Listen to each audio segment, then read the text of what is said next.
Namaste, angels. I'm here to do the weekly general reading. It's 4:22 p.m., so 8 on Sunday the 4th. So all these fours. Sunday the 4th, the feast day of the Pentecost, which is a huge day, not only in the life of Christians, but also in the life of Jews for a different reason, because the Pentecost is also what is celebrated as Shavuot, which is this month, and I've talked about before, which is the Feast of Weeks, which I've also talked about, and it's especially special during what is called Jubilee year, which I've also talked about because I believe this year is a Jubilee year, counting based on the Hebrew calendar and the book of Daniel and all this kind of stuff.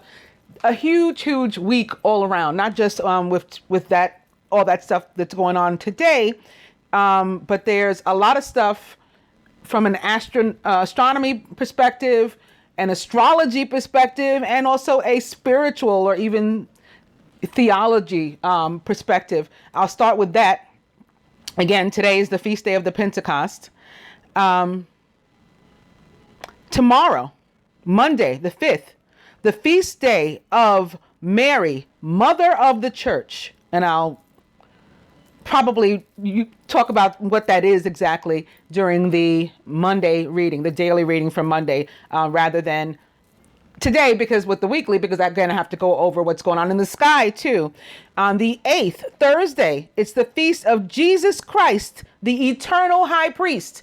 So like when I pick up that card, the Hierophant, which is also called the high priest in, some decks, and in the angel tarot is called Unity.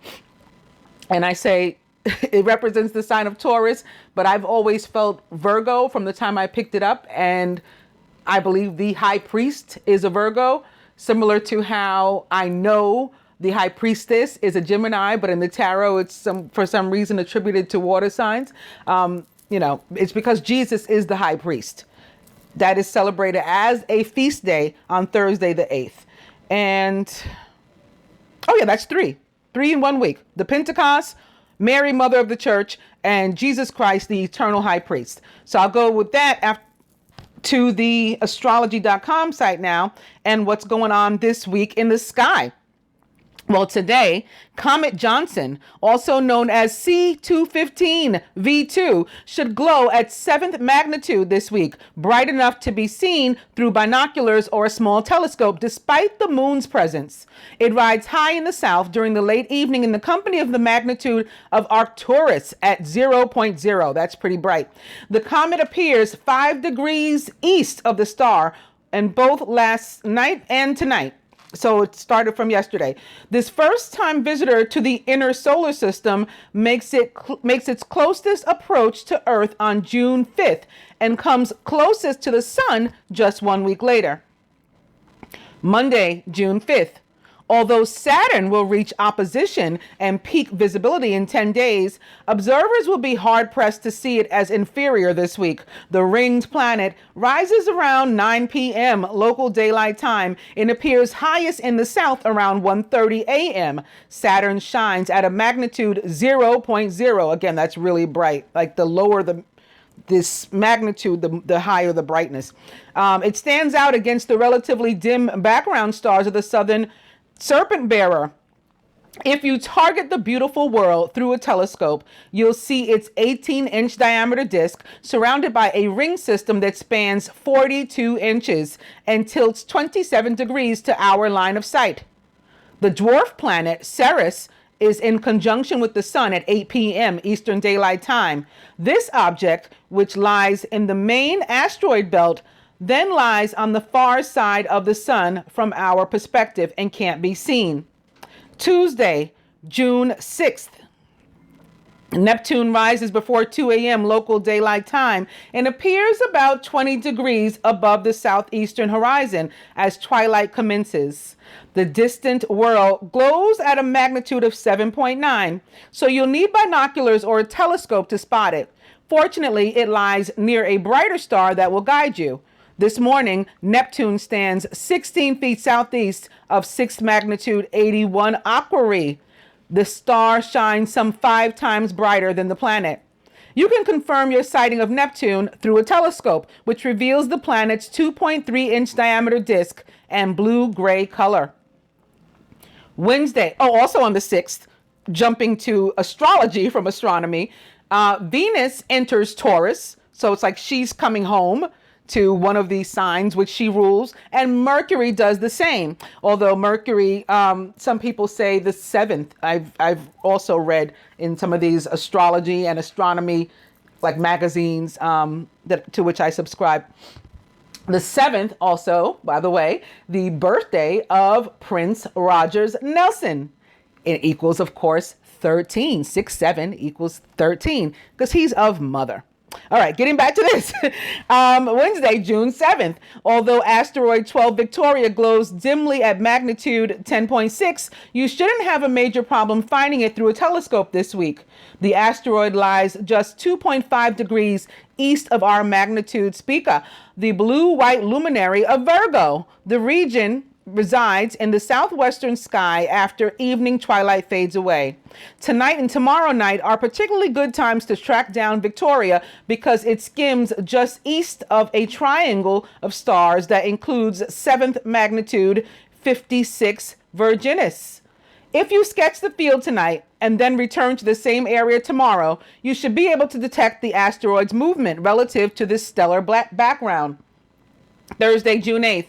The moon reaches apogee, the farthest point in its orbit around Earth, at around 6:21 p.m. Eastern Daylight Time. So again, also Thursday, June 8th is the feast day of Jesus Christ, the high priest, the eternal high priest. So I'm sure that plus the moon, a lot of energy on Thursday. It then lies 252,526 miles from Earth's center, which is 1111, by the way. 252,526 equals 1111, equals 13, equals 4, equals 1111. Friday, June 9th. Full moon occurs at 9:10. So this is 19, father's number backwards. Not surprisingly, because Friday, June 9th is also the day that Jupiter goes direct. I don't know if they'll mention that. So yeah, the full moon occurs at 9:10 a.m. Eastern Daylight Time, though our satellite will look completely illuminated all night. You can find it low in the southeast as darkness falls and peaking in the south around 1:30 a.m. There's your 13. So now you got your 19 and your 13 together. That's also local daylight time. The moon lies on the border between the serpent bearer and Sagittarius, the archer, just 3 degrees north of magnitude 0.0 Saturn, Saturday, June 10th. So that's when we'll really be able to see that full moon. For people who live near 30 degrees north latitude, today marks the earliest sunrise of the year, although the northern hemisphere's longest day doesn't occur until Earth's summer solstice 10 days from now. Earliest sunrise happens several days before and latest sunset several days after. The specific dates depend on your latitude. However, in general, earliest sunrise occurs closer to the solstice the farther north you live. So they mentioned the Sagittarius, that was going to be present, the archer, but they did not mention that Jupiter goes direct in Sagittarius. So they didn't mix in that astrology. I'm giving it to you. And lastly, for this reading, well, actually Saturday the 10th will be the last day for this particular reading because my readings start on Sundays. But next Sunday, June 11th, Jupiter appears halfway to the zenith in the southern sky during twilight this week and doesn't set until after 2 a.m. local daylight time. The brilliant planet shines at a magnitude of negative 2.2. There's your 1111, and with a negative, very bright. It's going to be shining there among the background stars of Virgo, some 11 degrees west-northwest of the Maiden's brightest star, first magnitude Spica. When viewed through a telescope, Jupiter's disk spans 40 inches, 1111, and shows a wealth of detail in its massive atmosphere. And with that, we'll go to the cards. I'm going to do the cross with... not just the cross. I'm realizing more and more I have to be more specific because not everybody has been watching me, as long as some of you have. The cross is my cross that I designed. Well, actually, yes, this one I designed. I was going to say the spread Archangel Michael gave me. He gave me the spread of 9. This cross, and he may have given me this, but I wasn't aware of it if he did. This cross I designed and copyrighted. So it is my cross. I'm beginning with the Knight of Fire, who is passionate, adventurous, self-assured, and restless. A sudden event that needs immediate attention. Time is of the essence. Think things through carefully. So here's your Sagittarius right here. Here is your Jupiter direct in Sagittarius, and that full moon that also comes, the honeymoon, on the same day, June 9th. Opening to the Seven of Fire. Defend your beliefs and decisions. Stand your ground. Choose your battles wisely. The Knight of Fire can also represent a Leo or Aries in your life, or someone taking on those energies, and he is back. Coming now to the Queen of Air, who's independent, experienced, realistic, and witty. Objective decision-making. Clearing away all that no longer serves you and seeing the humor in a situation. The Queen of Air is a Gemini, Libra, or Aquarius, or someone taking on those attributes. Coming now to the Knight of Earth. Loyal, dedicated, honorable, and kind is the Knight of Earth. He's also a Capricorn, Virgo, or Taurus. And on the heels of the Queen of Air, this can be Venus in Taurus, which I just went over, happens this week on the 6th. Time to buckle down and get things done. Honor your commitments. Your guardian angel. The Queen of Air showing up can also be representing Mercury in Gemini, which again also occurs on the 6th.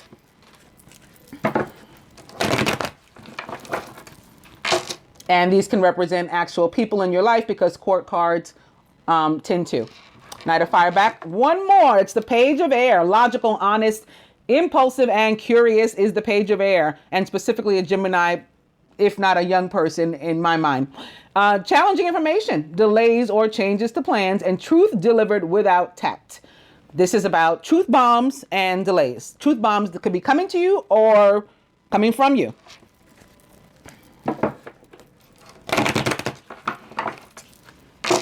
Knight of Fire back. I'm going to cut.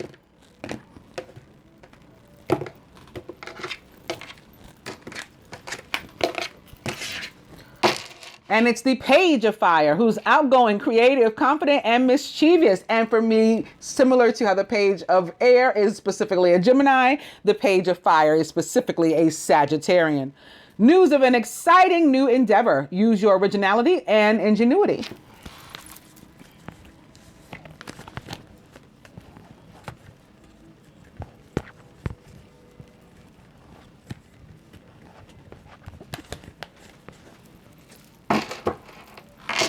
The King of Water, who's trustworthy, compassionate, respected, and cultured. And I think the moon is in Scorpio tomorrow. That could be why this is showing up. Open your heart and mind to those around you. Trustworthy and heartfelt advice and charity work, which is love. The King of Water is a Scorpio, as I was saying. Pisces or Cancer.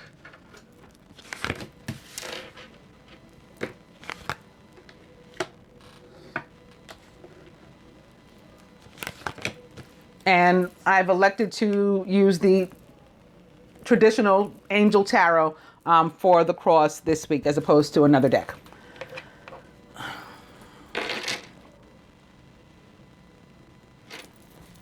The Feminine, about herself in relation to the reading, to the union. Strength with Archangel Ariel. Great inner strength. Release harsh judgments. Forgiveness and compassion. This can also mean a lot of the feminine this week, perhaps drawing on their inner segment, the lion-headed goddess. You know, she's a warrior. She's a warrior princess. She's strong, bold, courageous, like Leo the lion. This card represents fire signs as well. Leo, Aries, Sagittarius. The masculine in relation to the feminine with regard to the union. The Ten of Fire, too much work Accept help from others. Life is out of balance, and that leads to stress-related health concerns. This is about him wanting to not only like take the weight off her shoulders, but also about his, what's the word I'm trying to think of? His very strong desire to not ever be a burden upon her.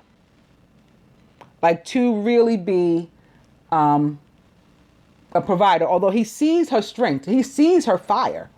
He knows she can, she's strong enough to carry those 10 wands, but he doesn't want her to. So he's going to begin to help her with that, to alleviate her of some of those wands. The masculine with relation to himself as it, in regard to the union. Renewal or judgment with Archangel Jeremiah. Review and evaluate a favorable assessment of the facts. It's time to move in a new direction. Now, this can have to do with wanting to help her to put down some of the wands, because as it relates to like work and finances, career, renewal or judgment is all about, similar to the Three of Earth, your boss, which can be the universe, and particularly on this day can be the Holy Spirit descending upon you, wanting to give you a promotion, a raise, a bonus, some sort of elevation, which for us also can be in more of a metaphorical sense, an elevation as it relates to ascension.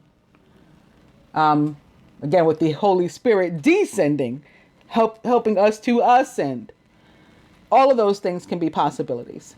Also, actually, I pulled this card in a personal reading that I did, a client reading that's posted under the title Client M.A., M as in Mary. And when I pulled the card, Pisces came to mind. Now, most of 99% of what I know about the tarot was sort of put into my head, like in a clear cognizant sense. And it's likely from memory of, like that first life, because Isis invented the tarot. But I couldn't remember for the life of me what sign to which judgment was connected.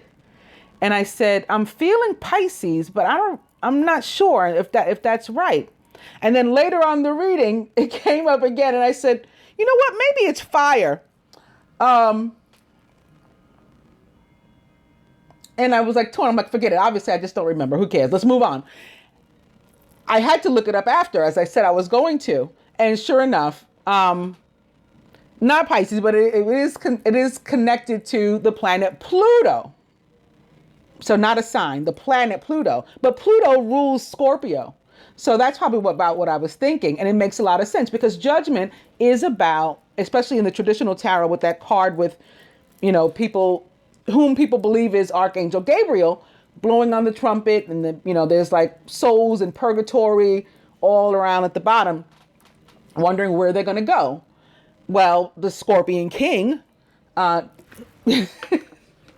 King of Water, the real one, King Osiris, Scorpio that he is also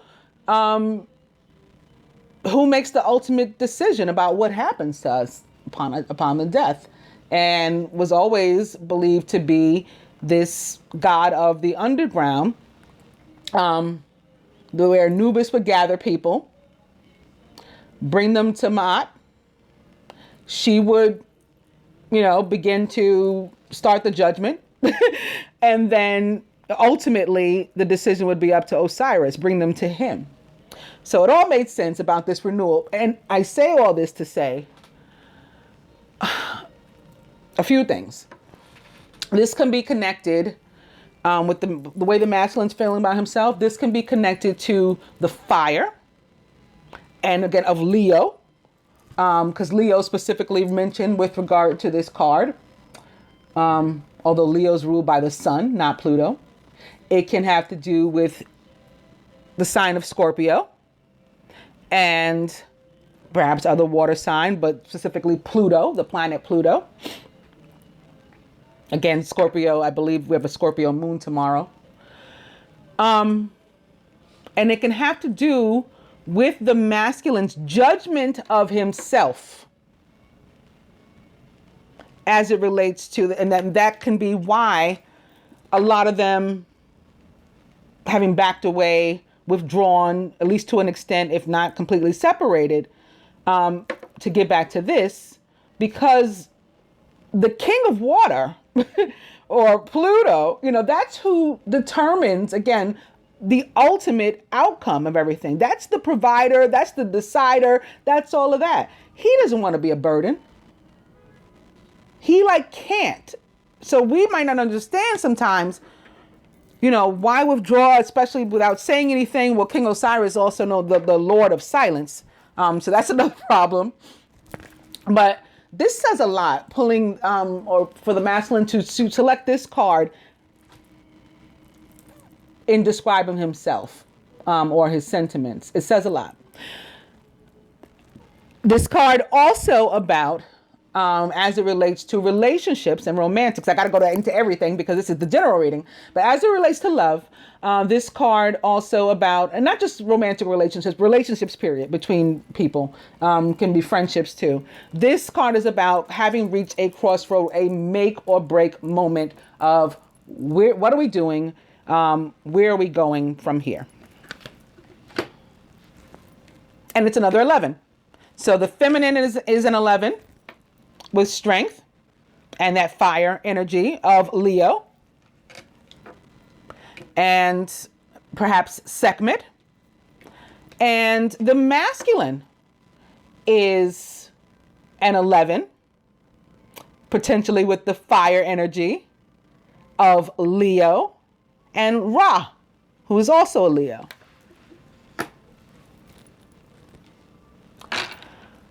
What the masculine is feeling about the union as a whole. The wheel with Archangel Michael, a time of positive change. A situation suddenly moves forward. So we were stuck here. We were stuck. We were stagnant, some of us. Some of us completely withdrawn, particularly the masculine. All of that coming, changing right now with this energy, maybe on the 10th specifically, the full moon in Sagittarius, which this card, the wheel, at least for me, represents the planet Jupiter, which rules Sagittarius. Jupiter, the planet of luck, the planet of karma,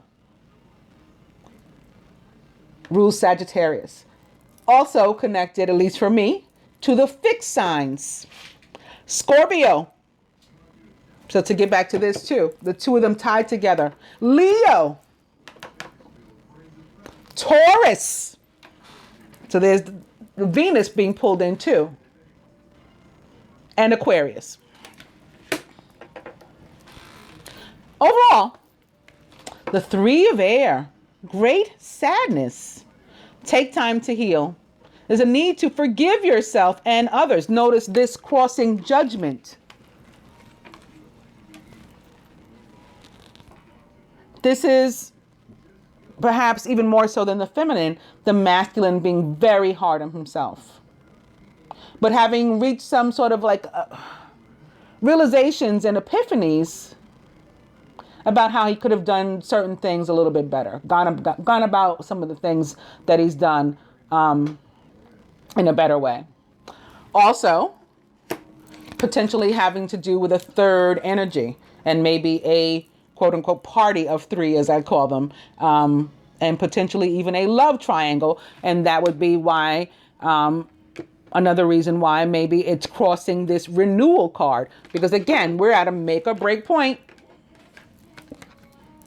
where in a lot of our relationships, friendships, work relationships, our relationship with our work, as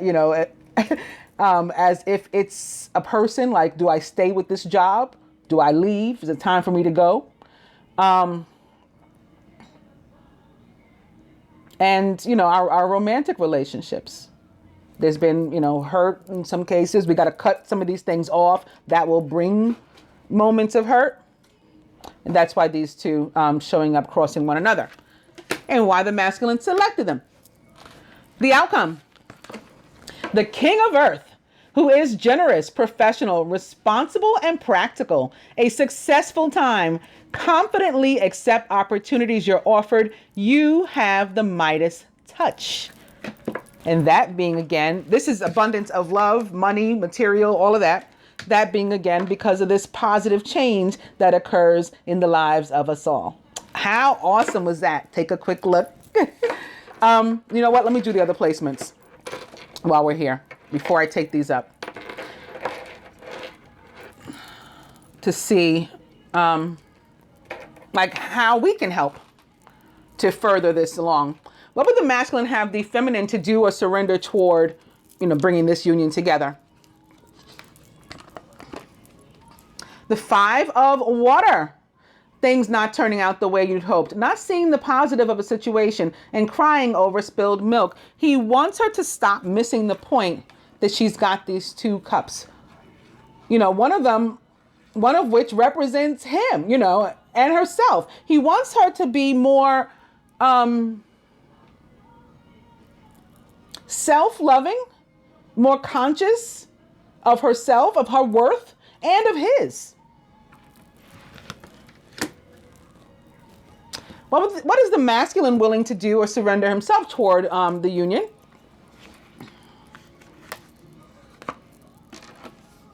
The Empress with Archangel Gabriel. Lavish abundance. Give birth to your dreams. Nurture yourself and others. This is stepping into feminine energy straight up and down. This is Venus. This card represents Venus and the zodiac signs which she rules, which would be Taurus and Libra. Also about lavish abundance and making choices. What are we going to do about work and career situations? With what are we staying? What are we cutting away? This is about taking care of himself, nurturing himself, giving himself love from his feminine side, maybe with the energy of the moon. The moon is all about feminine energy. This also about addressing parties of 3. Cutting things off. Like only the Queen of Air, Venus herself, can.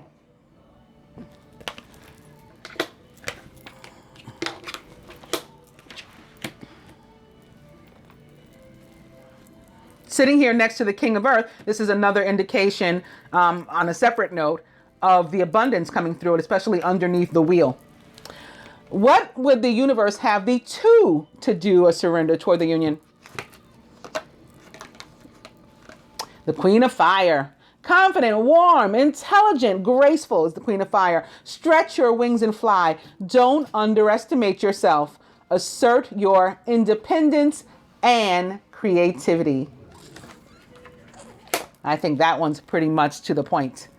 It's stepping into this feminine power. Again, maybe the power of Sekhmet, the warrior princess herself. All right.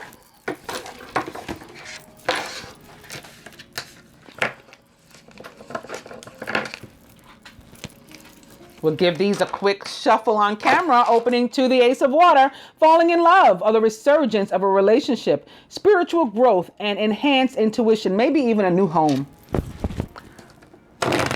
That opposite the King of Earth, as I picked it up, more about the abundance and new beginnings in those areas, divine blessings from God, the Holy Spirit descending upon us.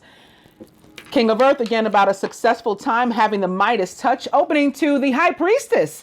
Listen to your intuition. Have patience and consider carefully what you want before acting. The High Priestess is a Gemini and another 11 and a 2, all about partnership,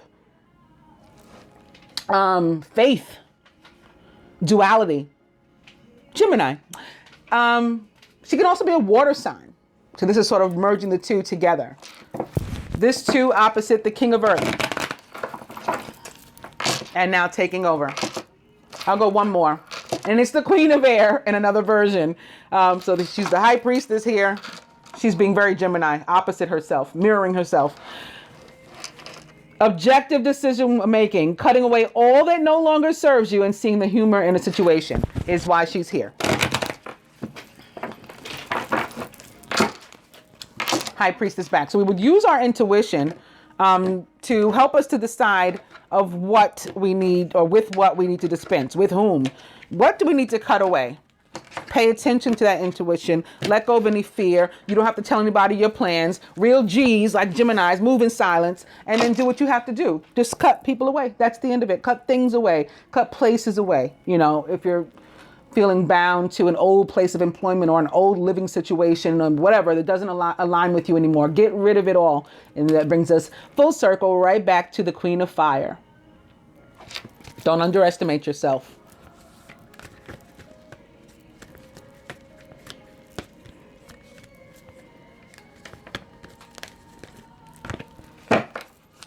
And the overall energy is the Knight of Fire. So Prince Charming, right? The knight in shining armor coming to save the day. This energy of Sagittarius and the moon and Jupiter going direct and our karma paying off. Hopefully your bank is full of good karma. Passionate, adventurous, self-assured, and restless is the Knight of Fire. A sudden event that needs immediate attention. Time is of the essence. Think things through carefully.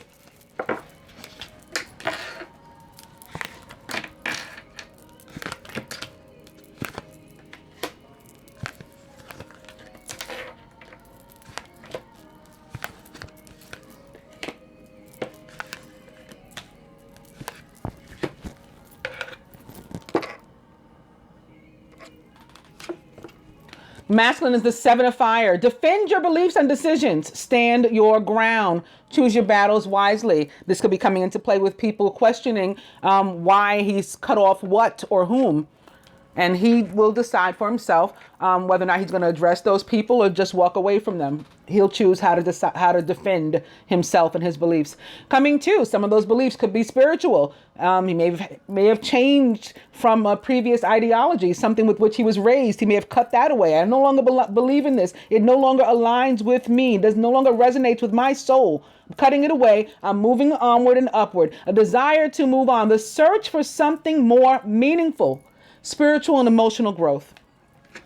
In his subconscious, the world, the 3, and a card about cutting off or dispensing with, or the universe dispensing with for you, something that, you know, it was a long trying situation, circumstance, and it's finally coming to an end. So the universe, using that karma that you've built up, easing you out of one situation that was difficult, you know, and of which you've had enough, and easing you into a brand new situation as a reward, a new start. There's your Ace of Water. Feminine, the Dreamer, speaking of new starts with Archangel Metatron, a leap of faith. Follow your dreams. That leads to unexpected opportunities. The Dreamer is a Gemini or a Virgo for me, because this card represents the planet Mercury to me. Mercury rules those 2 zodiac signs. The Dreamer or the Fool in the traditional tarot, all about a brand new path. So again, here's our Ace of Water, and not a mistake that it mirrors the masculines. Surrounded by the Knight of Air, who's intelligent, decisive, idealistic, and tireless. Events that occur with great speed. Take time to carefully review your options. You have creative solutions, or you can come up with creative solutions that way. The Knight of Air, like the Dreamer, is a Gemini or perhaps a Libra or Aquarius. In the feminine subconscious, the 4 of Fire, contentment, peace, and abundance, a happy home life, and the successful completion of a project. So we have a completed project or phase or situation in our lives that brings us peace suddenly, finally, and so does the masculine, mirroring ours with the world. Crowning, the 9 of Earth. It allows us both time to be at peace alone, not lonely, however, in love with ourselves, enjoying spending time being with us, liking us, having a good old time with us, enjoying life's little luxuries, spending quiet time alone, and successful self-employment. That could be someone's new start. They're just embarking upon a new job or a new company that they themselves began. They're their own boss now, at least down here on this plane. At the root, the star with our Archangel Jophiel. Happy times, make positive, optimistic, long-term plans. You're on the right path. Actually, Archangel Jophiel is all about beauty. She's the Archangel of beauty. And not just beauty of ourselves, although we can pray to her and ask her for help with those things. Call upon her, ask her for help in beautifying ourselves inside and out. She's also known for spicing up our homes. Some of us could be getting new homes or new things for our homes to help us to restore peace to ourselves. She is the archangel that would help you with feng shui and zen and all that chi. She can help you to clear out negativity from around your space, your surroundings. That may be somebody's wish. This card also, I started the reading talking about the number 8 because it was 422. This is an 8, all about justice and abundance, and prayers answered. It's a big resounding yes from the universe. Yes to, for what you've been asking. It is wishes granted. Represents the sign of Aquarius, can also be a Gemini or a Libra or someone taking on any of those traits or attributes of air signs. And I was feeling something else with this. I'll move on because it left me. At the heart of the matter, it's the Queen of Air, who's independent, experienced, realistic, and witty, objective decision-making, clearing away all that no longer serves you, and seeing the humor in a situation. The Queen of Air showing up to help us to cut things away, but also helping us to have the strength to stand up to them, or anybody who questions those choices. Sitting here under the 9 of Earth, which she also rules Earth in her capacity and vibration of Venus, helping us to be able to enjoy spending time alone because she's provided us with the earthly, the finances or material or whatever else we need to make us comfortable to do so. Here she is again as the dreamer or the fool, representing the planet Mercury. And the sign of Gemini, giving us a brand new start. If we have the number 2, the faith, to jump out at it. And sitting here next to the Knight of Air, another vibration yet again, that can be about excitement, anxiety, chaos, confusion. The Knight of Air can be reckless. He runs off, he gets excited, but maybe there's good reason. Again, there's a new path here, and there's perhaps a new home or relationship or something developing here. Here she is again in this vibration as Aquarius, granting our wishes, answering our prayers. Oh, that's the other thing. Communication. Mercury enters Gemini on the 6th. Again, some say the 7th. Whatever. It enters Gemini this week. All about communication. And when it comes to the star and the sign of Aquarius, perhaps communication more so via an electronic means. That's the other thing that had come to me before that slipped for a second. So texting, Skyping, whatever electronic means, email, all these things. Next card is upside down. I'll go on to the advice. I think that, I'll look for one to see more so what's going on with this 7 of Fire for the masculine. But all the other cards are pretty awesome. This is the next upright card. The Knight of Earth, who's generous, professional, responsible. The King. The King of Earth. He's back. Generous, professional, responsible, and practical. A successful time. Confidently accept opportunities you're offered. You have the Midas touch. So the masculine has made some choices, perhaps with regard to his career, his work, his romance, his romantic life, because this is abundance of love too. Whatever abundance means to you and of what you were seeking is for what you were praying. That's what's being granted to you here, and you have the Midas touch. So those are the decisions you're defending. You're defending the new job that you started. You're defending the new company that you've just began on your own. You're defending your new relationship. Whatever your ace of water is that's going to lead to you being a king of earth. That's what this is about for you, masculine. And I'll take one more for the world.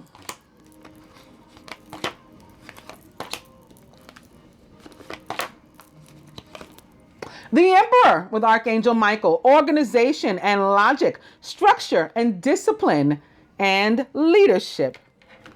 So you're leaving something behind that had you scattered, disorganized, unhappy, overwhelmed, just over it, period. Replacing that with a new foundation. 4 is equal foundation.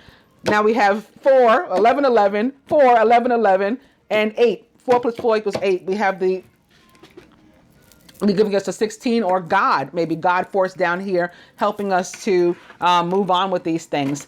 This representing the universe, and again, perhaps the Holy Spirit descending upon us. The Emperor can also be in your life somebody who is like authoritative, a boss. This can be you, masculine, taking on this energy. Again, you know, having completed this successfully, you're moving up, progressing from the 3 to the 4, and you're on a roll, you know, as a boss, making moves in your own life and making your own decisions. Awesome. All right, so now go to the advice.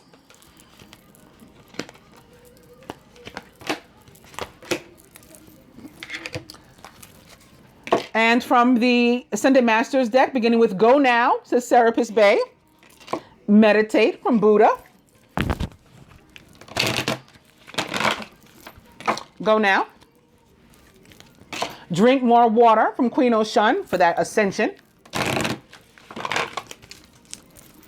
She's back with that. And Father, Husband, Brother, Son, and Osiris. Drink more water back. That Osiris card could have shown up to represent the masculine too, with all that talk that I did in the beginning about the Scorpion King himself stepping into that power. In a general sense, that card tends to mean that there is a masculine energy in our lives with whom we need to work on healing a relationship.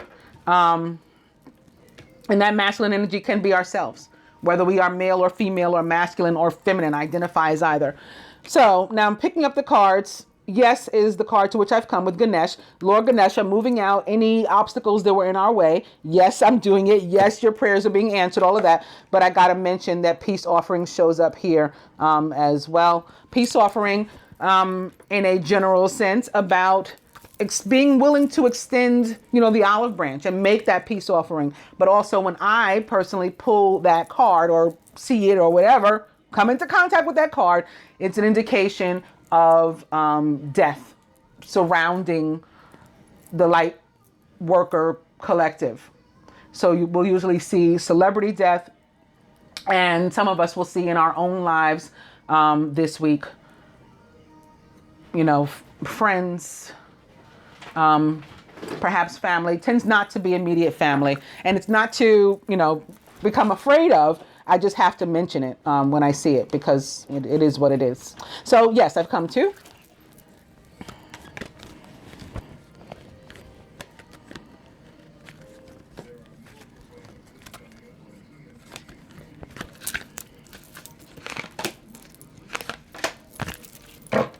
The overall energy is open your heart to love with Jesus. And lastly, speaking of Jesus, I'm going to begin with my Keepers of the Light Oracle and his other vibration, Horus, or his original vibration, Cosmic Gateway. Your thoughts are magnetic and powerful. Miraculous changes are occurring. Opening to Serapis Bay, with which I started a moment ago with the Ascended Masters. Ascension, move into true self. Rise above the darkness. The light is here.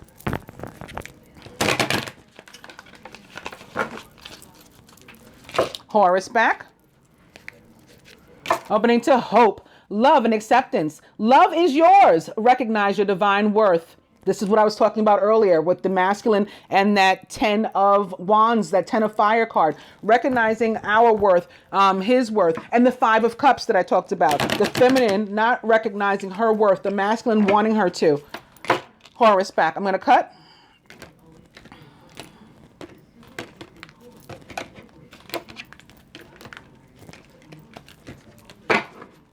And it's Gaia, Earth connection. Be mindful of the planet.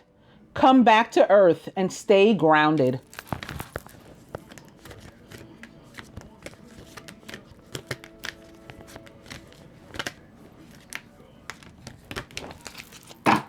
She's the overall energy again after I did some shuffling.